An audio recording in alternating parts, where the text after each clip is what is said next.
স্বাস্থ্য আর নিউট্রিশন পাবে, শরীরও স্ট্রং হবে, অল্প খেলেই পেট ভরে, ডাইজেশন ঠিক রাখে। MDH সোয়াটিন, আসল প্রোটিন। MDH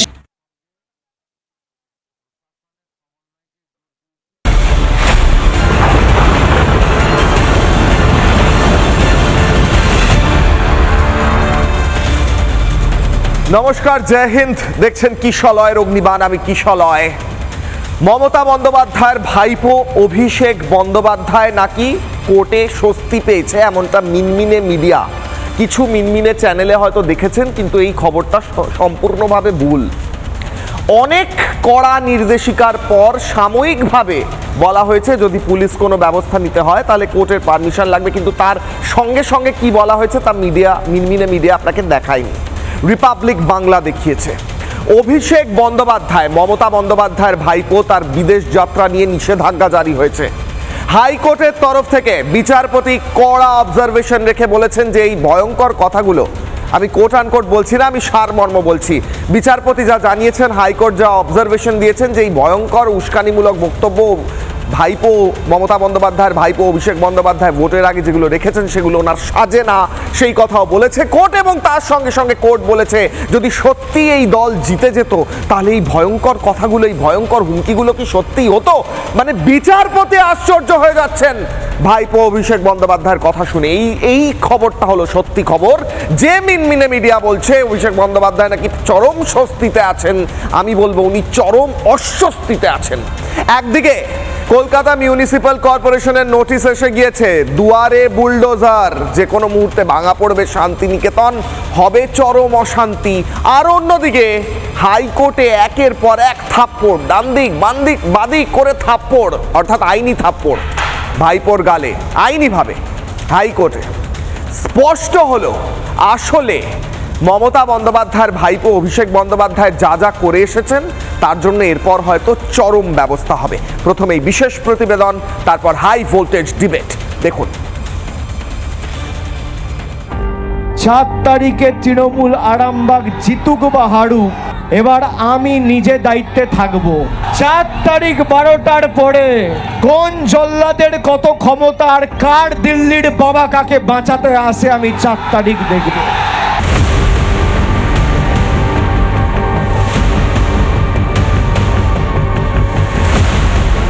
ভোট প্রচারে গিয়ে বারবার উস্কানি মমতার ভাইপো অভিষেক ব্যানার্জির। খোদ দেশের স্বরাষ্ট্রমন্ত্রীকে নিশানা করতে ছাড়েনি তৃণমূলের খোকাবাবু। থানায় এফআইআর দায়ের হতেই চুপসে গেল দম্ভের ফানুস।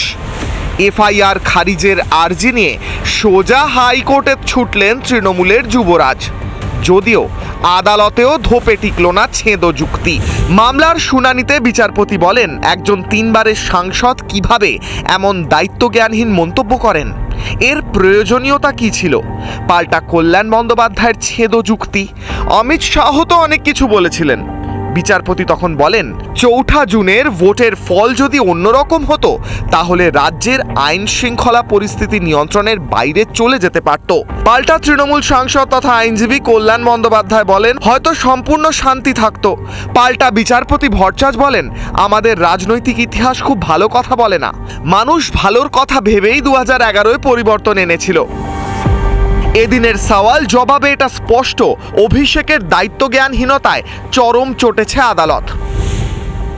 অভিষেক বন্দ্যোপাধ্যায়কে 30শে জুলাই পর্যন্ত রক্ষা কবচ দিয়েছে বটে আদালত, তবে বেঁধে দেওয়া হয়েছে কড়া শর্ত। তদন্তে সহযোগিতা করতে হবে এবং সশরীরে হাজিরা দিতে হবে থানায়। মেলেনি ভার্চুয়াল হাজিরার অনুমতি। একই সাথে আদালতের নির্দেশ, আপাতত বিদেশে যেতে পারবেন না সাংসদ।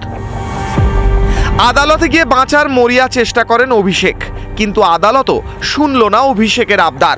ইনভেস্টিগেশন যেমন চলবে, ওনার যা যা পুলিশের যা ওনার থেকে জানার থাকবে সেটা পুলিশ জানতে পারে, কিন্তু নোটিশ দিলে 48 আওয়ার্সে 48 ঘন্টার নোটিশ ওনাকে দিতে হবে। যেমন কর্ম তেমন ফল। ডিজে বাজানোর হুমকি দিয়ে ছেড়ে দে মা কেঁদে বাঁচি অবস্থা তৃণমূলের সেকেন্ড ইন কমান্ডের। অভিষেক বন্দ্যোপাধ্যায় কি করেছেন? পশ্চিমবাংলার 9 কোটি গণদেবতা তার রেজাল্ট দিয়েছে। আদালত বুঝেছে যিনি কয়েকশো কোটি টাকার মালিক রাতারাতি হয়েছেন, এত বড় এলিগেশন, এতগুলো মানে সারা বাংলাটাকে তিনি খুবলে খুবলে শেষ করে দিয়েছেন। তো এত বড় অপরাধীকে কি করে আপনি বাংলার বাইরে যেতে দেবেন? তৃণমূল মানুষের মন বুঝতে পারেনি, অভিষেক ভাবতে পারেননি মানুষ এবার তাদের সপাটে চড় মারবেন, তাই যা পেরেছেন বলে গেছেন। ভেবেছিলেন বাংলাটা মগের মুলুক, তবে হাইকোর্টের পর্যবেক্ষণ বুঝিয়ে দিল আইনের চোখে সবাই সমান। গণতান্ত্রিক দেশে কেউ যুবরাজ নয়। রিপাবলিক বাংলা। ভাইপো অভিষেক বন্দ্যোপাধ্যায় নিজের নামের আগে অনেক কিছু প্রচার করার চেষ্টা করে গিয়েছেন ভোটের আগে। মানে লোককে টাকা দিয়ে করিয়েছেন কিনা আমি জানি না, তবে তার ফলোয়াররা কখনো তাকে যুবরাজ, কখনো তাকে সেনাপতি, কখনো তাকে সেকেন্ড ইন কমান্ড, কখনো তাকে মহারাজ, নানা কথা বলে তার প্রকৃতপক্ষে যে একদম ফাঁকা বাসন, ফাঁকা ঘটের মতো তার রাজনৈতিক ইতিহাস, সেটাকে ভরার চেষ্টা করে গিয়েছে। কিন্তু ভাইপো অভিষেক বন্দ্যোপাধ্যায়ের তাতে কোনো লাভ হয়নি। ভাইপো অভিষেক বন্দ্যোপাধ্যায় গোটা দলটাকে নিয়ে ডুবে গিয়েছেন। ভাইপো অভিষেক বন্দ্যোপাধ্যায় তার পিসি মমতা বন্দ্যোপাধ্যায়ের রাজনৈতিক কেরিয়ারটাও শেষ করে দিলেন এবং গোটা দলটাকেই ডুবিয়ে দিলেন। একদিকে তার বাড়ির সামনে বুলডোজার আসবো করছে, আর অন্যদিকে হাইকোর্টে গিয়ে ঠাস ঠাস করে থাপ্পড় খেতে হচ্ছে। ভাইপো অভিষেক বন্দ্যোপাধ্যায়কে দেখলে মাঝে মাঝে খারাপ লাগে, কিন্তু কর্মফল আছে তো। ভগবদ্গীতা বলছে কর্মাণি এবাধিকারস্তে মা ফলে সুখাদাচনা। সেই কর্মফলের হিসেব কিশলয়ের অগ্নিবাণের প্রথম প্রশ্ন, যেখান থেকে আজকের হাই ভোল্টেজ ডিবেটের প্রথম অংশে যাব। প্রশ্ন করছি আমি, ভাইপো অভিষেকের গ্রেফতার হওয়া কি সময়ের অপেক্ষা? কোর্ট বলেছে 31শে জুলাই পর্যন্ত যদি কোনো পদক্ষেপ নিতে হয় তাহলে কোর্টের অনুমতি নিতে হবে, কিন্তু পদক্ষেপ নেওয়া যাবে না এমনটাও তো নয়। একের পর এক এফআইআর হচ্ছে, এমনকি সম্পত্তি নিয়ে টাল মাটাল চলছে। ভাইপো গ্রেফতার হয়ে যেতে পারেন, বাড়ি ভাঙা পড়তে পারে। কি হতে চলেছে ভাইপো অভিষেক বন্দ্যোপাধ্যায়ের সঙ্গে আজকে বিশ্লেষণ করব। কিশলয়ের অগ্নিবাণ সন্ধ্যে 6টায় বাংলা টেলিভিশনে টিআরপি নিরীক্ষা 1 নম্বর ডিবেট শোতে আজকে বিচার করব, বিশ্লেষণ করব, আলোচনা করব ভাইপো অভিষেক বন্দ্যোপাধ্যায়ের সঙ্গে কি হতে চলেছে আর কি হওয়া উচিত, দুটোই আলোচনা করব। আমার সঙ্গে অঙ্কন দত্ত রয়েছেন, বিজেপি মুখপাত্র। আমার সঙ্গে সন্ময় ব্যানার্জি রয়েছেন, বিশ্লেষক, ইউটিউবার। আমার সঙ্গে নবনীতা চ্যাটার্জি রয়েছেন, আইনজীবী। আমার সঙ্গে নজরুল ইসলাম রয়েছেন, প্রাক্তন পুলিশ কর্তা। শুভম ব্যানার্জি রয়েছেন, সিপিআই নেতা। অভিজিৎ দাস রয়েছেন 2024-এর বিজেপি প্রার্থী, ডায়মন্ড হারবারের। আমি নবনীতাকে দিয়ে শুরু করব, তার কারণ হচ্ছে আমি একটু আইনের ব্যাপারটা বুঝতে চাই। হঠাৎ করে মিনমিনে মিডিয়া বেশ কয়েকটি বলতে লাগলো অভিষেক বন্দ্যোপাধ্যায় নাকি চরম স্বস্তিতে। কিন্তু আজকে কোর্টে যা হলো, যা নির্দেশ দেওয়া হলো, যা মনে হচ্ছে এটা তো মানে ঠাস করে চড় পড়েছে, ডান দিক বাঁ দিক করে। আমি এইটা বিশ্লেষণটা বুঝতে চাই যে আজকে কোর্টে বলা হলো অভিষেক বন্দ্যোপাধ্যায় বাইরে যেতে পারবেন না দেশের অনুমতি ছাড়া। অভিষেক বন্দ্যোপাধ্যায় পুলিশ ডাকলেই হাজিরা দিতে হবে, নোটিশ দিলে উত্তর দিতে হবে, সমস্তটাই তো ওনার বিরুদ্ধে। নবনীতা, প্রথমেই যেটা বলবো সেটা হচ্ছে আপামর পশ্চিমবঙ্গের মানুষকে আমি প্রথমে প্রণাম জানাই এবং কুর্নিশ জানাই নিজেদের ভালোটা বোঝার জন্য। এখন এই অভিষেক ব্যানার্জি যে বিষয়টা হয়েছে আজকে মামলাটা, সেটা কিন্তু একেবারে না ছেদো মামলা, জানেন তো। কারণ হচ্ছে অভিষেক ব্যানার্জির এগেনস্টে শুধু কোর্ট এটুকু বলেছেন, মহামান্য আদালত, no coercive action should be taken till 30th of July or further order whichever is earlier, যেটা আগে হবে। এরকমও হতে পারে যে আগে ফার্দার অর্ডার কিছু চলে আসতে পারে। এটা গেলে একটা পার্ট। এবং যখন কল্যাণ ব্যানার্জি ওনার তরফে সওয়াল করে বলেন যে ভার্চুয়ালি হাজিরা দেওয়ার কথা, সেটাও কিন্তু আদালত থেকে একদম স্ট্রেট ফরওয়ার্ড না করে দেওয়া হয়। No virtual, only physical present is required. Physically তাকে সেখানে প্রেজেন্ট থাকতে হবে হাজিরা দেওয়ার জন্য। হ্যাঁ, তাকে অবশ্যই 48 ঘন্টা আগে নোটিশ দিয়ে জানাতে হবে, কিন্তু সেই নোটিশ খারিজ করার রাইট অভিষেক ব্যানার্জির নেই। তিনি বাইরে যেতে পারবেন না, বাইরে যেতে হলে তাকে পারমিশন নিতে হবে কোর্টের কাছ থেকে, অন্য কোথাও থেকে নয়, কোর্টের কাছ থেকে। এই পুরো বিষয়টা তো অভিষেক ব্যানার্জি খুব সুষ্ঠুভাবে আছেন বলে অন্তত আমার মনে হচ্ছে না। কারণ কল্যাণ ব্যানার্জি যেভাবে সওয়াল করেছেন বা যা করেছেন, উনিও যে খুব একটা চড়থাপ্পড় খাননি এরকমটা নয়। আর উনি ছাড়া আর তো কেউ মামলা করছেন না, কারণ post-poll violence is zero right now. একটা কথা আমি জিজ্ঞেস করছি, উনি বলেছেন কল্যাণ ব্যানার্জি যে তদন্তের সহযোগিতা করা সমস্যা নয়, সমস্যা হলো তদন্তের নামে হ্যারাস করা। উনি যাবেন, সহযোগিতা করবেন, ভার্চুয়াল হাজিরার নির্দেশ দেওয়া হোক। বিচারপতি বলেছেন না, না। উনি সশরীরে যাবেন, একদম। গিয়ে তদন্তে সহযোগিতা করবেন। মানে ভাইপো ভেবেছিলেন বাড়িতে বসে বসে বাড়িতে ভিডিও বসে কলের বসে মাধ্যমে উত্তর দেবেন, সেটা আর একদম, হলো একদম। না। উনি এসকেলেটরে উঠবেন, নামবেন, আর হ্যাঁ। সাধারণ মানুষ রাস্তায় মানে গড়াগড়ি খাবে, এরকম হ্যাঁ, একটা এটা সিচুয়েশন হবে হবে না। এই জায়গাটাতে দাঁড়িয়ে আমি একটা ছোট্ট কথা বলবো, অভিষেক ব্যানার্জি এখনো মানে অ্যাকসেপ্ট করতে পারছেন না ঠিক, যে ঠিক। তৃণমূল গভর্নমেন্টটা চলে গেছে, আজকের দিনে বিজেপি গভর্নমেন্টে রয়েছে, ঠিক। তৃণমূল সন্ময়দার গভর্নমেন্টে কাছে নেই, আসি। উনি বুঝতে পারছেন, হ্যাঁ। উনি অ্যাকসেপ্ট করতে পারছেন না সর্বোপরি। সন্ময়দা, আমি একটু বিশ্লেষণ চাইছি, আপনার এত অভিজ্ঞতা এবং রিসার্চের ওপর বেস করে আমি একটু বলুন তো অভিষেক ব্যানার্জির সাথে কি হতে চলেছে। মানে বাংলার মানুষ অপেক্ষা করে আছে যে কিছু একটা এবার হওয়া প্রয়োজন। আইনি ব্যবস্থা তো হচ্ছেই, ওনাকে পুলিশের কাছেও হাজিরা দিতে যেতে হবে, ওই এসকেলেটরটাও হয়তো ভাঙা পড়বে। সন্ময়দা, না কিশলয়, আমি প্রথমেই জিজ্ঞেস করব, এটা জিজ্ঞেস করাটা উচিত নয়, তোমার ব্যক্তিগত প্রশ্ন। সেটা হচ্ছে এতদিন ধরে তুমি কলকাতায় থাকছো, বা আমরা এখানে যারাই রয়েছেন কেউ, কলকাতায় কটা প্রপার্টি থাকতে পারে একজনের? কলকাতা শহরে কটা প্রপার্টি থাকতে পারে? আমরা গতকাল দেখলাম তোমরা যাকে মিনমিনি মিডিয়া বলছো, সেই একটি নির্দিষ্ট সংবাদপত্রের প্রথম পৃষ্ঠায় 43টা প্রপার্টি একজন অভিষেক বন্দ্যোপাধ্যায়ের কলমে বা বকলমে। প্রশ্নটা হচ্ছে যে আজকের দিনে দাঁড়িয়ে যে তথ্যগুলো বেরিয়ে আসছে, সেটা কিন্তু এই নির্বাচনে তৃণমূল কংগ্রেস পরাজিত হওয়া, পরিবর্তনের সরকার আসার ফলেই কিন্তু আলটিমেটলি প্রকাশ্যে আসছে, এক নম্বর। দু নম্বর, আমি খুব দ্রুত কয়েকটা পয়েন্ট বলবো যে আজকে যে রেজাল্টটা, আজকে যে হাইকোর্টে যে সওয়ালটা হলো মহামান্য বিচারপতি সৌগত ভট্টাচার্য বেঞ্চে, প্র্যাকটিক্যালি একটা ইন্টারপ্রিটেশন এক শ্রেণীর মিডিয়া করছে যে অভিষেক বন্দ্যোপাধ্যায় রিলিফ পেলেন। কিসের রিলিফ? যাকে ফিজিক্যালি হাজিরা দিতে হবে ওই বিধাননগর পুলিশ কমিশনারেটে, যে Bidhannagar police commissioner justice Amrita সিনহার হাজব্যান্ডকে হ্যারাস করেছিল, যে বিধাননগর পুলিশ কমিশনার আশফাকুল্লাহ নাইয়াকে হ্যারাস করেছিল, অসংখ্য বিধাননগর পুলিশ কমিশনারের সম্বন্ধে অভিযোগ থাকে, তা সেইখানে গিয়ে আলটিমেটলি বসতে হবে কাকে? অভিষেক বন্দ্যোপাধ্যায়কে।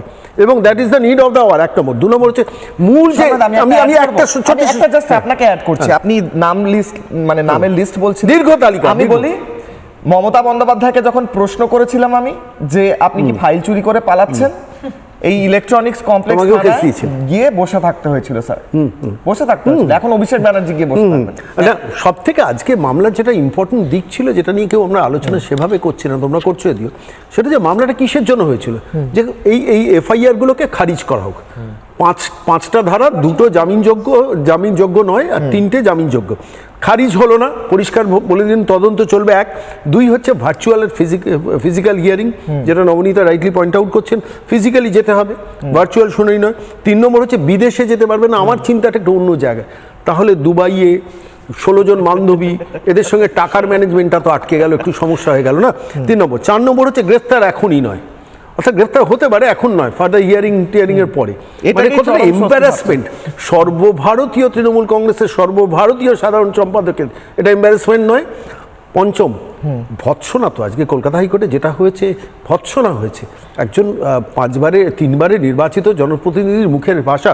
জাস্টিস সৌগত ভট্টাচার্য রাইটলি একটা জায়গায় পয়েন্ট আউট করছেন, আমি খেয়াল করলাম যে যেখানে পরিষ্কার বলেছেন যে আজকে যদি শাসন বদল না হতো, তৃণমূল কংগ্রেস সরকারে আসতো, অঙ্কন কিংবা নবনীতা কিংবা আমরা যারা এখানে উপস্থিত আছি, আমাদের ফেটটা কি হতে পারতো একটু ভেবে দেখেছো?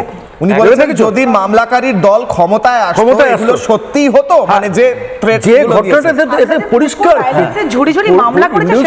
পরিষ্কারভাবে মানুষকে মৃত্যুর মুখে ঠেলে দেওয়ার বক্তব্য। এবং আমি আশা করব, বিচারালয় সম্বন্ধে কিছু বলতে পারবো না, কিন্তু বিচারালয়ে কিন্তু এই পুরো ব্যাপারটা পার্টের ব্যাপারে আরো রিজিড হওয়া দরকার। তা নাহলে ইনি যদি কোনোদিন সামান্য, ঈশ্বর করুন আর কোনোদিন ক্ষমতায় আসবেন না, কিন্তু যদি কোনোদিন ক্ষমতায় আসেন, আরো বহু মানুষের মৃত্যুর কারণ হবে। এই কল্পকাহিনী মনে হচ্ছে সন্ময়দা, হয়তো হবে না সেটা। আমি অভিষেক ব্যানার্জির যে বক্তব্যগুলোর কথা সন্ময়দা বলছিলেন, ওগুলো শুনিয়ে আমি অঙ্কন, শুভম স্যার প্রত্যেকের কাছে আমি আসছি, নজরুল স্যার প্রত্যেকের কাছে আসি। অভিষেক ব্যানার্জির কয়েকটা বক্তব্য শোনাই, দর্শকরা শুনেছেন আগেও, আরো একবার মনে করাই, শুনুন।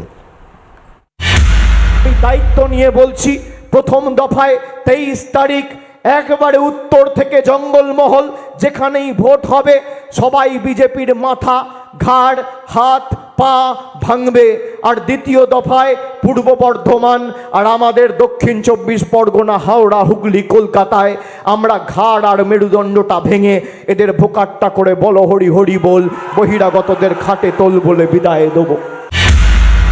আমি ভুলেই গেছিলাম, তারপর আস্তে আস্তে দেখলাম একটা কোনায় একটা পোস্টার ঝুলছে, তারপর দেখলাম এ তো আমাদের আবর্জনা, তৃণমূলের জঞ্জালটাকে নিয়ে আবার মাথায় বসিয়েছে।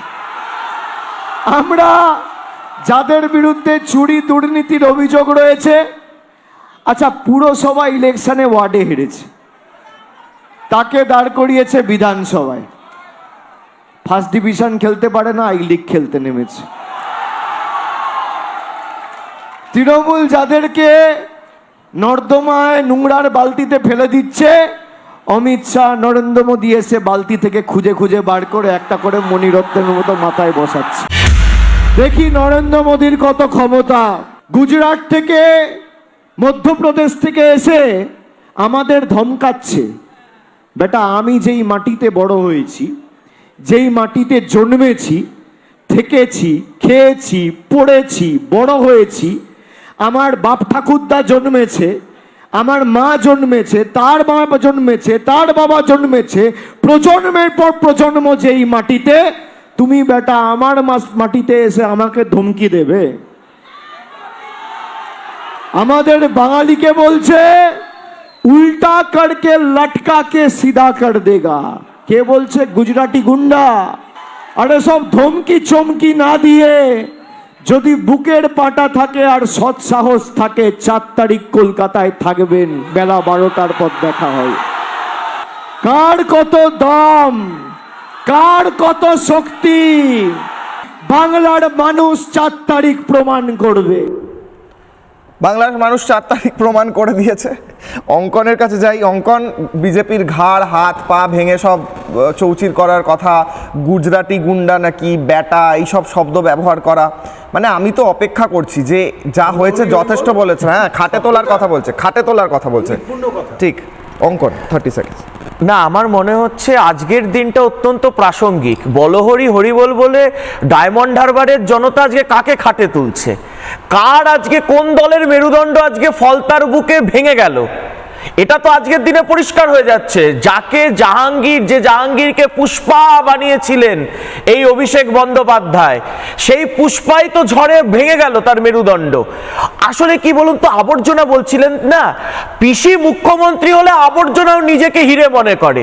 পিসি যদি মুখ্যমন্ত্রীর চেয়ারে বসে একটা ছুঁচো নিজেকে বাঘ মনে করে। যে ভাষাগুলো বলছিল, একটা আদ্যপান্ত, একটা চোর, চিটিংবাজ, তোলাবাজ, জালিয়াত, যার জালিয়াতি নিয়ে যদি শো শুরু করা যায়, আপনি মানে 365 দিন টানা 24 ঘন্টা শো করেও শেষ করতে পারবেন না। একটা আদ্যপান্ত জালিয়াত ছেলে যে গণতন্ত্রের গটাও জানে না, তার দেখুন ওর পোশাক, ওর শরীরী ভাষা, কলারটা তুলে এমন বলছে। কোথায় ওর সবচেয়ে বড় ভয়টা কি? ও জনতার মাঝে আসতে পারছে না একজন জনপ্রতিনিধি হয়ে, ওই জন্য ভার্চুয়াল হিয়ারিং এ যাচ্ছে। কারণ ও জানে পার্থ চ্যাটার্জির সাথে যা হয়েছে সেটাতে এক ভাগ। ও গেলে মানুষ ওকে দেখলেই, যেখানে দেখবে পাবলিক, সেখানে ডিম ছুড়বে, ইট ছুড়বে। ওই ভয় তো ও বলছে ভার্চুয়াল হিয়ারিং চাই। একজন জনপ্রতিনিধি আজ জনতার মাঝে যেতে ভয় পাচ্ছে, কারণ এত বেশি এই 15 বছর পিসি মুখ্যমন্ত্রী থাকায় নিজেকে কার্যত একটা মালিক ভেবে নিয়েছিল না। মালিক এ রাজ্যের সাধারণ মানুষ, আর ও কোনো কিছু নয়। আজকের দিনে ওর অবস্থা পাড়ার ছিচকে চোরটার থেকেও ভয়ের, মানে অনেক বেশি দুর্বল হয়ে গেছে। ছিচকে চোর তাও আদালতে হাজিরা দিতে যায়, থানায় যায়, ও সেইটুকু যাওয়ারও ওর মুরদ নেই। ঠিক।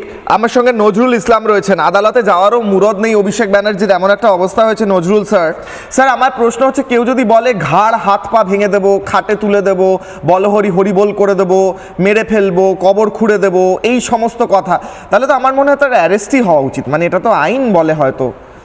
ফৌজদারি অপরাধ, তদন্ত হওয়া উচিত। তারপরে হাইকোর্টে যেহেতু গিয়েছেন, হাইকোর্ট অ্যারেস্ট কখনই করতে পারবে এরকম তো বলেনি। হাইকোর্ট বলেছে একটা তারিখ দিয়েছে, অথবা ফার্দার অর্ডার, তার আগেও অর্ডার হতে পারে যে তারিখ দিয়েছেন। এবং তিনি যে অপরাধ করেছেন তাতে তার বাইরে থাকার কোনো অধিকার নেই, তাকে ভিতরে থাকা উচিত। এবং উনি যে ভার্চুয়াল হিয়ারিং কেন চাইছেন, মানে এত খারাপ কথা বলেছেন এবং লোক এতই অসন্তুষ্ট আছে, সামনে পেলে উনার কিন্তু পিঠে পড়বে। তো সেইটা যাতে না পড়ে তার জন্য তিনি ভার্চুয়ালি আবেদন করছেন, বাড়িতে বসে ভিডিও কল। হ্যাঁ, যে বাইরে বের হলে বিপদ আছে। এবং যেটা আপনারা বলছেন যে ফলতায় আজকে যে ভোট হচ্ছে সেখান থেকে সরে দাঁড়ানো কেন? যে দেখুন 7 লাখের বেশি মার্জিনে জিতেছেন, এই ফলতাতে 1 লাখের উপর মার্জিন আছে। যদি ভোট হবে রিগিং না করতে পারেন তাহলে উল্টো দিকে মার্জিন হবে। তো এইটা যে প্রমাণ হয়ে যাবে রিগিং করে জিতেছেন, সেইটার অজুহাতের জন্য সরে দাঁড়ানো। একদম নাম তো উইথড্র করেনি, ঠিক। লোকেরা ভোটও পড়বে কিছু, কিন্তু ভোট খুব ইভিএম কম, নাম আছে। হ্যাঁ ভোটে খুব কম ভোট পড়বে, সেই লজ্জার কৈফিয়ত দেওয়ার জন্য সরে দাঁড়ানো। ঠিক। পিসি এবং ভাইপো দুজনেই কিন্তু প্রচারে যাননি। কেউ জানে লাস্ট 48 ঘন্টা আগে দেখাই যায়নি না, প্রচারে। এই যে বুকের পাটা আছে তো, সৎ সাহস আছে, সেই জন্য ওখানে যেতে পারেননি। যে প্রচারে গেলে কি হবে জানেন। আমি যাই, যে কথা বলছিলেন স্যার 7 লাখ ভোটের বেশি মার্জিনের জেতার কথা বলছেন অভিজিৎ দাস 2024-এর বিজেপি প্রার্থী ডায়মন্ড হারবারের আমার সঙ্গে রয়েছেন। তারপরে শুভম তোমার কাছে আসছি। অভিজিৎ বাবু, আপনি কিশলয়ের অগ্নিবাণের আগেও বলেছেন, আমি কিছু নতুন তথ্য জানতে চাইছি। অভিষেক ব্যানার্জি এতটাই ভীতু, বাড়ি থেকে বেরোচ্ছেন। আজকে সকাল থেকে আমরা তার বাড়ির সামনে রিপোর্টারও রেখেছিলাম দেখার জন্য, তিনি যদি বাড়ি থেকে যাতায়াত করেন। অনলাইন ডেলিভারিতে খাবার আসছে, পূজারি মানে পুরোহিত পুজো দিতেও আসছেন, তাকে জিজ্ঞেস করা হচ্ছে যে অভিষেক ব্যানার্জি কি রয়েছেন তার বাড়িতে যিনি আসেন, তিনি বলছেন আজকাল আর দেখতে পাই না, কোথায় থাকেন বলতে পারবো না, ভেতরের কোনো রুমে থাকেন। মানে ভয়ঙ্কর পরিস্থিতি। অভিষেক ব্যানার্জি যাকে নাকি যুবরাজ, মহারাজ, আরও কি কি নিজেকেই হয়তো টাকা দিয়ে লোককে বলতো, হ্যাঁ সেনাপতি বলো আমাকে ইত্যাদি, পোস্টার লাগিয়ে ফেলতো, এখন তাকে দেখাই যাচ্ছে না, বলছে আমি ভার্চুয়াল হিয়ারিংয়ে যাব, আমি সামনে যাব না, পুলিশ স্টেশনে যাব না। বলুন স্যার, অভিজিৎ দাস। আমি আর কি বলবো, আপনারা ওকে নিয়ে চর্চা করুন। আমি ওর সম্পর্কে ডিএনএ ক্রোমোজোম আমার মুখস্থ বলেই আমি 12 বছর আগে থেকেই ওর বিরুদ্ধে জেহাদ ঘোষণা করেছিলাম। তারপরে 3-3 বার আক্রমণ, কিন্তু আমি হাল ছাড়িনি। আজকে ইডি সিবিআই যেটা পারেনি, আমি অন্তত অভিষেকের বিরুদ্ধে ইলেকশন পিটিশন করে ওর ঘাট ধরে হাইকোর্টে নিয়ে এসেছি। এবং ওর এই এমপি পদ, তো আমি এটা বিচার ব্যবস্থার উপর আমার আশা আছে। আমি আশা করব আমাদের মাননীয় বিরোধী দলদা যেভাবে লড়ছেন, ওর এই এমপি পদ ক্যান্সেল হবে এবং আগামী 6 বছর ও কোনো ভোটে দাঁড়াতে পারবে না। যদি ওর বাকি জীবনটা আমি নিশ্চিত যে মাননীয় শুভেন্দু দা, আমাদের মাননীয় মুখ্যমন্ত্রী যেভাবে ওকে ধরছেন, তাতে ও তিহার জেল অনবার্য। দেখুন, অভিষেক হচ্ছে একটা অশিক্ষিত, নবনালন্দা থেকে ক্লাস 8-এ সমস্ত সাবজেক্টে কোনটাই ডবল ডিজিট পাইনি, এটা আমি বারবার বলেছি। ওকে টিসি দেওয়া হয়েছিল, মেয়ার একটা উচ্চ মাধ্যমিক পাস, একটা আনরেকগনাইজড ইউনিভার্সিটিতে MBA পাস করেছে। এরকম একটা আধা শিক্ষিত, অর্ধ শিক্ষিত, একটা ক্রিমিনাল মাইন্ডেড একটা লোককে এত হাইলাইটস করেছে মিডিয়া, কিছু মিডিয়া আর কিছু ব্যক্তি। আমার তো এই যেমন ধরুন অভিষেকের এমপি অফিস, ইডি সিজ করে, ইডিকে নির্দেশ দিচ্ছ হাইকোর্টে এটা সিজ করাতে, এটা গিভস অ্যান্ড মাউন্টসের। ইডি ওইটা সিলটা খুলে অভিষেক কি করে এমপি অফিসটা চালাতো, কেন ইডি আধিকারিক, এগুলো তদন্ত হওয়া দরকার। 2024-এ আরিজ আফতাব সিইও, তৎকালীন সিএসডি রাজীব কুমার, যে সমস্ত অফিস তার ডিএম সুমিত গুপ্তা, এদের বিরুদ্ধে কেন তদন্ত হবে না? অভিষেকের বান্ডিল কার কার পকেটে ঢুকেছে, এগুলো ইনভেস্টিগেশন করা দরকার। এগুলো না হলে হবে না, নইলে এরকম আরো অনেক অভিষেক জন্মাবে। আপনারা জাহাঙ্গীর করছেন, আমি ওসব ভাবি না। এখানে ডায়মন্ডে কয়েকশো জাহাঙ্গীর রয়েছে, এবং আমি তো পরিষ্কার বলে দিচ্ছি, হয় এলাকা ছাড়ো নয় ঢোকো। দিলীপ মন্ডলে কি অবস্থা দেখেছেন, সামিম আছে, মেহবু আছে, এবং হাজার জাহাঙ্গীর তৈরি করে রেখেছে। আপনারা কলকাতা থাকেন, আপনারা জানেন না, আমরা এখানকার সন অফ দ্য সয়েল, প্রতিনিয়ত মৃত্যুর সঙ্গে আমাদের লড়তে হচ্ছে। আপনি যাতে বলতে পারেন। না, আমি বলছি যে অভিষেক ব্যানার্জির এমপি পদটা বাতিল হতে পারে, আপনি বলছেন? একদম নিশ্চিত। দেখুন, আমি আপনাকে বলছি, যে সিএসপি রাজীব কুমার যে লিখেছিল যে ফ্রি অ্যান্ড ফেয়ার ইলেকশন হয়েছে বলে একমাত্র 543টা কেন্দ্রের মধ্যে হঠাৎ কি হলো যে সিএসপি রাজীব কুমার তিনি সার্টিফাই করছেন রাহুল গোস্বামীকে, তৎকালীন এসপি কে, যে ডায়মন্ড হারবারে শান্তিপূর্ণভাবে ভোট হওয়ার জন্য আপনাকে ধন্যবাদ। না, আমি সেইখানটায় এই যে এই যে লেটারটা, এই কনফিডেন্সিয়াল লেটার, এখানে প্রতিটা ছত্রে লেখা আছে, যেখানে 80,000 সিসিটিভি যাকে দেওয়া হয়েছিল, সেই ভেন্ডার দেওয়া হয়েছিল, সেই ফোকাস প্রাইভেট লিমিটেডকে সেলোটেপ লাগানো ছিল সমস্তটা। হ্যাঁ, এবং এটা অ্যাডিশনাল সি হচ্ছে। তাহলে এইটা থাকা সত্ত্বেও কেন একটা রিপোর্ট দিল না?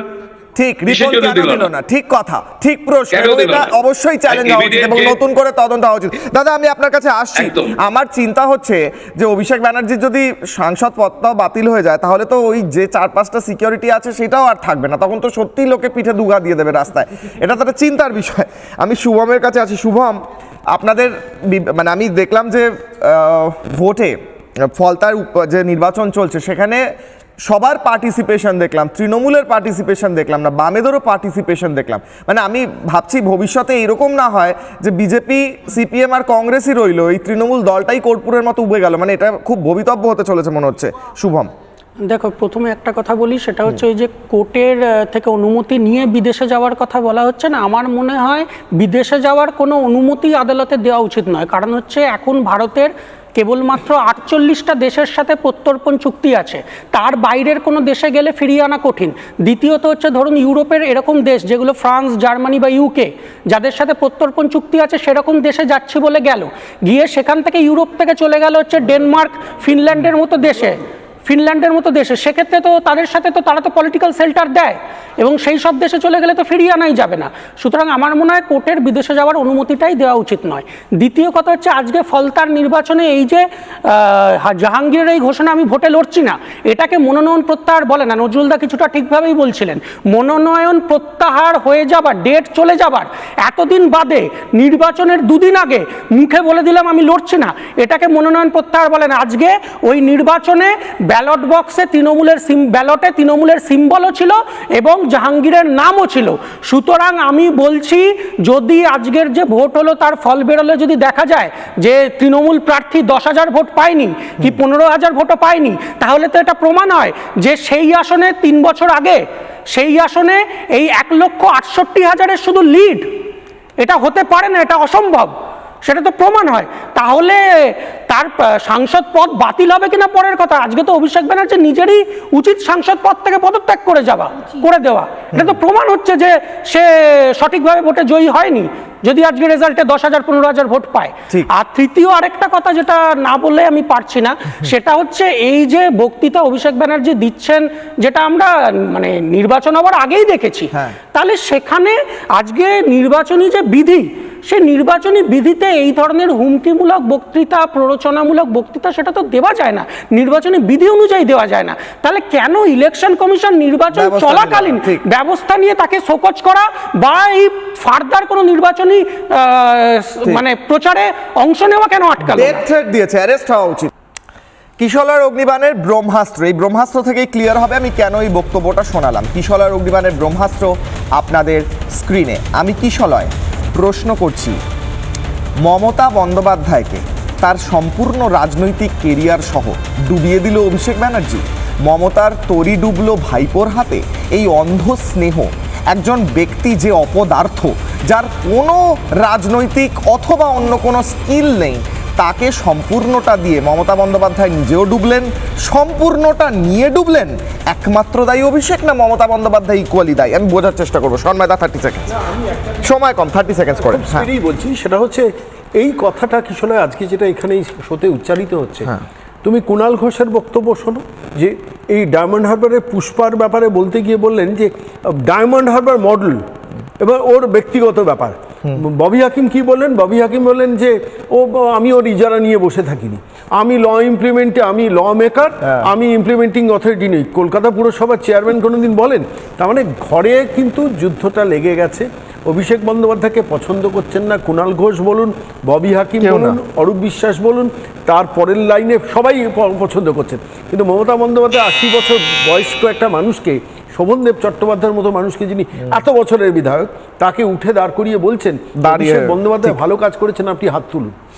মানে এর থেকে লজ্জার কিছু হয় না। আমি শুধু এই একটা সিকোয়েন্স ভাবছিলাম, যখন শোভনদেব চট্টোপাধ্যায় উঠে দাঁড়াচ্ছেন তখন তার মনের অবস্থা কি হচ্ছে। অভিষেকের জন্য মমতা বন্দ্যোপাধ্যায় বলছেন হাত তুলে উঠে দাঁড়ান, যে ও ভালো কাজ করেছে। এর থেকে লজ্জার কিছু হয়?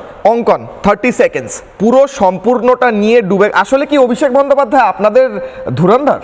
30 সেকেন্ড। না না, আমাদের কোনো ধুরন্ধর অভিষেক বন্দ্যোপাধ্যায় হওয়ার যোগ্যতা রাখে না। সহজ বিষয় হচ্ছে যে মমতা ব্যানার্জি এবং অভিষেক ব্যানার্জি পৈতৃক সম্পত্তি মনে করে নিয়েছিলেন পশ্চিমবঙ্গকে, পশ্চিমবঙ্গের সরকারকে, পশ্চিমবঙ্গের মানুষকে। যতটা অভিষেক ব্যানার্জি দায়ী ততটাই মমতা ব্যানার্জি দায়ী। পুরো এই যে মানুষ তো মমতা ব্যানার্জিকে 15টা বছর সময় দিয়েছিলেন, মমতা ব্যানার্জির নামে ভোট হতো, মমতা ব্যানার্জি 294টা কেন্দ্রে নিজেকে প্রার্থী ঘোষণা করেছিলেন। ডায়মন্ড হারবার হোক, ফলতা হোক, গোটা রাজ্যের যে কোনো প্রান্তে হোক, মমতা ব্যানার্জি দায়ী।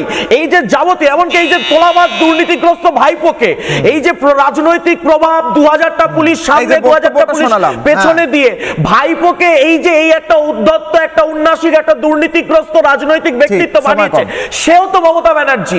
পাপে পূর্ণ পুরো দলটা, এই দলটা ভেঙে চুরমার হয়ে যাবে, অপেক্ষা শুধু সময়। শুভম 30 সেকেন্ড। প্রথম কথা হচ্ছে 80 জনের মধ্যে 25 জন এমএলএ কে খুঁজে পাওয়া যাচ্ছে, তার মানে 55 জন, অর্থাৎ 2/3 এমএলএ কে খুঁজেই পাওয়া যাচ্ছে না।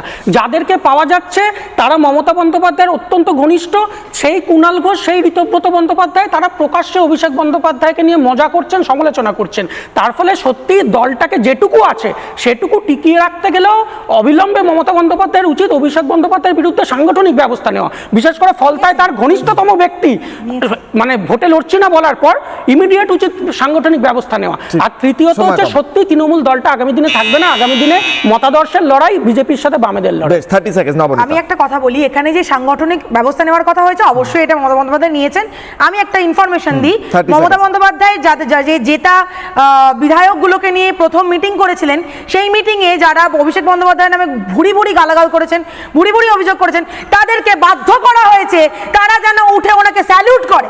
এই সাংগঠনিক পদক্ষেপটা মমতা বন্দ্যোপাধ্যায় নিয়েছেন। তাই অভিষেক বন্দ্যোপাধ্যায় যদি 40% দায়ী হন, মমতা বন্দ্যোপাধ্যায় 60% দায়ী, কারণ উনি রোল মডেল বানিয়েছেন অভিষেক বন্দ্যোপাধ্যায়কে, উনি সেনাপতি তৈরি করেছেন অভিষেক বন্দ্যোপাধ্যায়কে। আজকে 1 লাখ ভোটে লিড দিয়েছিলেন নাকি ডায়মন্ড হারবারে, কি করে হয়? তাহলে আজকে দিনটা 7 লাখ, ফলতায় 1 লাখ, 7 লাখ ভোটের লিডটা কি করে আসে? সেখানে কি মমতা বন্দ্যোপাধ্যায় হাত নেই? মমতা বন্দ্যোপাধ্যায় বাদ দিয়ে একটা গাছের পাতা নড়তো না, উনি সমভাবে দায়ী অভিষেক বন্দ্যোপাধ্যায় থেকেও বেশি। অভিজিৎ বাবু, সমভাবে মমতা বন্দ্যোপাধ্যায় দায়ী না অভিষেক বন্দ্যোপাধ্যায় একাই ডুবিয়ে দিল সম্পূর্ণ দলটাকে? 30 সেকেন্ড। অভিজিৎ দাস। ওগুলো বাদ দিন, আমি একটা আজকে ফেসবুকে আমি পোস্ট করেছি, জাহাঙ্গীর খান আর সানুবক্সের যে ভিডিও, তার হোয়াটসঅ্যাপ চ্যাট কনফিডেন্সিয়াল, তাতে লেখা রয়েছে যে সানুবক্স থেকে কিভাবে জাহাঙ্গীর নিয়ে এসছে, এবং এখানে রয়েছে নাম না পাঠিয়ে রাখলে প্রবলেম, নাম পাঠিয়ে রাখো বস আর ডিএমকে। এই বসটাকে, এই বসটা যে অভিষেক ব্যানার্জি, এটা তদন্ত প্রমাণ হবে। এই অ্যাডমিনিস্ট্রেশন অভিষেক ব্যানার্জির যে এই যে অঙ্গলি হেলনে কাকে কাকে নিয়ে আসা হয়েছে, আপনাদের মাধ্যমে মাননীয় শুভেন্দুদাকে অনুরোধ করবো, আমাদের মাননীয় মুখ্যমন্ত্রীকে, যে ইমিডিয়েট ইনভেস্টিগেশন করুন, এই হোয়াটসঅ্যাপ চ্যাটে তদন্ত হোক। ইনভেস্টিগেশন হোক। আমার সময় সত্যি কম। নজরুল স্যার, একদম কনক্লুডিং 30 সেকেন্ড, সত্যি কম সময়, 30 সেকেন্ড। দেখুন, আপনারা ভুলে যাচ্ছেন যে মমতা ব্যানার্জি অভিষেকের একই সঙ্গে মাসি এবং পিসি। তো রবীন্দ্রনাথের গান্ধারীর আবেদন কবিতা একটা কথা আছে, অন্ধ তুমি অন্ধরে বাহিরে। তো এই মাসি এবং পিসি হওয়ার ফলে তিনি অন্ধর এবং বাহিরে দুই দিকে অন্ধ ছিলেন, এবং তিনি যে ডুবেছেন এটা দায় অভিষেক ব্যানার্জির থেকে মমতা ব্যানার্জির অনেক বেশি। এবং আপনারা যে বক্তব্য দেখালেন, এই বক্তব্যগুলো তৃণমূলের উপকার করেনি, অনেক বেশি ক্ষতি করেছে। মমতা বন্দ্যোপাধ্যায় বেশি দায়ী, কারণ তিনি অভিষেক বন্দ্যোপাধ্যায়কে এই যথেচ্ছাচার করতে দিয়েছিলেন। এইভাবে ডিকটেটরশিপ চালিয়ে একটা রাজ্যকে, একটা রাজ্যের মানুষকে নিজের মালিকানার অধীনে রাখার মতো চেষ্টা করা, এটা তো বেশি দিন চলতে পারতো না। তাও 15 বছর চালিয়েছেন ভোট লুট করে করে, সেটা অনেক বড় বিষয়। অভিষেক ব্যানার্জি হয়তো খুব শীঘ্রই অ্যারেস্ট হবেন, হয়তো বাড়িতে বুলডোজারও চলবে। কি হবে সেই দিকে নজর থাকবে। ছোট্ট বিরতির পর ফিরছি, দেখতে থাকুন রিপাবলিক বাংলা।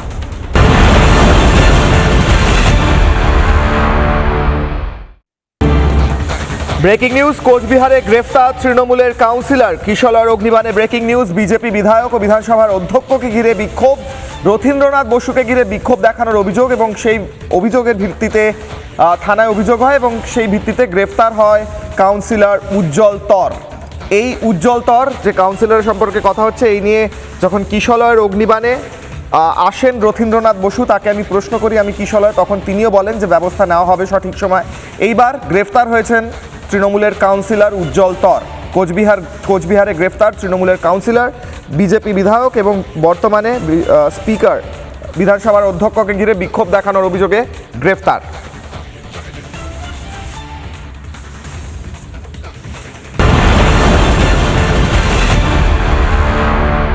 এমডিএচ দম আলু, ডাল তড়কা এবং মাশরুম মশলা। এমডিএচ দিয়ে রান্না খাবার হবে মজাদার। এমডিএচ আপনাকে সর্বদা নতুন স্বাদ দিতে প্রতিবদ্ধ।